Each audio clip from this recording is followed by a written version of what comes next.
नमस्कार दोस्तों, स्वागत है आपके अपने चैनल शुभम सिंह डांगी पर। आज हम बात करने वाले हैं एसएससी सीजीएल 2025 में हुए स्कैम के बारे में। दोस्तों जरा सोचिए, आपने 2-3 साल दिन रात मेहनत की, कोचिंग की, नोट्स बनाए, हर सिलेबस को रट डाला, यानी फिर भी आपकी मेहनत तबाह हो गई, सिर्फ इसलिए क्योंकि किसी और के पास पेपर पहले से था। ये कहानी है लाखों स्टूडेंट एसएससी सीजीएल 2025 की। ऐसा घोटाला जिसने सिर्फ भारत की शिक्षा व्यवस्था और भर्ती प्रणाली पर सवाल खड़ा कर दिया। भारत में सरकारी नौकरी सिर्फ नौकरी नहीं बल्कि जीवन की गारंटी मानी जाती है, जैसे पेंशन, स्थिर आय, समाज में इज्जत। यही कारण है कि एसएससी सीजीएल जैसे परीक्षाओं में हर साल लाखों छात्र बैठते हैं। एसएससी सीजीएल यानी combined graduate level exam UPSC के बाद दूसरी सबसे बड़ी परीक्षा मानी जाती है।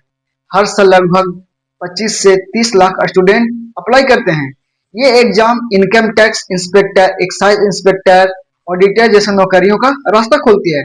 मतलब यह सिर्फ परीक्षा नहीं बल्कि मिडिल क्लास फैमिली के सपने की सीढ़ी है।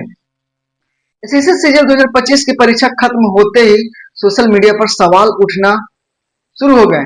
कई छात्रों ने सबूत दिए कि पेपर तो पहले से व्हाट्सएप ग्रुप में घूम रहा है। कुछ एग्जाम सेंटर पर सीसीटीवी कैमरे तक काम नहीं कर रहे हैं।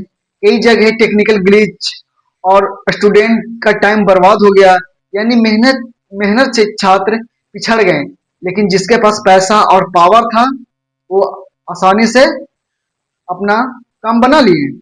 बस फिर क्या, देश भर में छात्रों का गुस्सा फूटा। दिल्ली में जंतर मंतर से लेकर पटना के गांधी मैदान तक, लखनऊ से भोपाल तक, हर शहर में छात्रों ने एक ही आवाज उठाई, एसएससी सीजीएल एग्जाम स्कैम बंद करो, छात्रों को न्याय दो, पढ़ाई का अपमान बंद करो। पढ़ाई करने वाले हाथ अपने तख्तियां उठा चुके, लाखों परिवार उनकी उम्मीद इस बच्चों पर टिकी थी, वो सरकारी जवाब का इंतजार कर रहे हैं। सरकार हमारे पक्ष में जवाब लाएगी। जब विरोध तेज हुआ तब एसएससी और सरकारी की तरफ से बयान आया कि जांच की जा रही है और अगर कोई गड़बड़ी पाई जाती है तो उस पर सख्त कार्रवाई की जाएगी। लेकिन छात्रों का कहना है कि ये बयान सिर्फ खाना पूर्ति है। 2017 में भी पेपर लीक हुआ, 2019 में भी विरोध हुआ और अब 2025 में भी वही कहानी। हर बार जांच का आश्वासन मिलता है लेकिन असली दोषियों को सजा कभी नहीं मिलती। तो फिर छात्रों क्यों माने कि इस बार सच में कुछ होगा? असल में भारत की परीक्षा प्रणाली कई सालों से खोखली हो चुकी है। पैसा, पावर और भ्रष्टाचार के टैलेंट ने दबा दिया है। जिस बच्चे ने सालों साल मेहनत की वो बेरोजगार रह जाता है और जिसके पास सिस्टम को पैसा है वो सिस्टम को खरीद लेता है और अफसर बनकर देश चलाता है। सोचिए, ऐसा लोग जब सिस्टम में घुसेंगे और देश का भविष्य कैसा होगा? यही वजह है कि सिर्फ आज एसएससी सीजीएल 2025 नहीं बल्कि हर प्रतियोगी परीक्षा, चाहे रेलवे हो या यूपीएसआई हो या बिहार एसएससी हो, हर जगह छात्र अपना भरोसा खो रहे हैं। ये घोटाला सिर्फ छात्रों का करियर नहीं बिगाड़ रहे बल्कि पूरे परिवार को तोड़ देते हैं।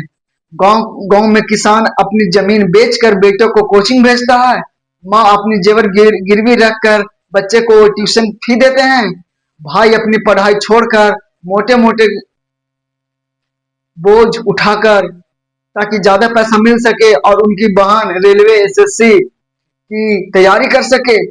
और जब इन बच्चों का सपने के साथ धोखा होता है तो टूटता है सिर्फ एक इंसान नहीं बल्कि पूरा परिवार बिखर जाता है। छात्रों की मांग यही है कि घोटाले को पारदर्शिता से जांच हो, पेपर लीक करने वालों को सख्त सजा मिले, जरूरत पड़ने पर परीक्षा दोबारा कराई जाए। भविष्य में ऐसा दोबारा ना हो इसके लिए टेक्नोलॉजी और सिक्योरिटी को मजबूती दिया जाए। अगर सरकार इन मांगों को गंभीरता से नहीं लिया तो यह सिर्फ एसएससी का मुद्दा नहीं बल्कि एक राष्ट्रीय आंदोलन बन जाएगा। दोस्तों, ये लड़ाई सिर्फ एसएससी के छात्रों की नहीं, ये लड़ाई हर उस युवा की है जो मेहनत से आगे अपने सपनों को पूरा करना चाहता है। ये लड़ाई हर परिवार की है जिससे अपना सब कुछ आसानी से प्राप्त करना चाहता है। ये लड़ाई उस नागरिक की है जो ईमानदार सिस्टम को देखना चाहता है। आपको क्या लगता है क्या सरकार इस छात्रों को न्याय दिलाएगी या मामला फिर से दबा दिया जाएगा? अपने विचार कमेंट में जरूर लिखें और इस वीडियो को शेयर करें ताकि ये आवाज सिर्फ शहर तक नहीं बल्कि पूरे देश तक पहुंच जा सके कि हमारे देश में SSC, railway, Bihar SSC, UPSI को लेकर हो रहे बदनामियां को पर्दाश्ता लाया जाए और इसे निष्पक्ष तरीके से भर्ती प्रक्रिया को पूरा करा जाए। तब तक के लिए धन्यवाद। मिलते हैं किसी और वीडियो में।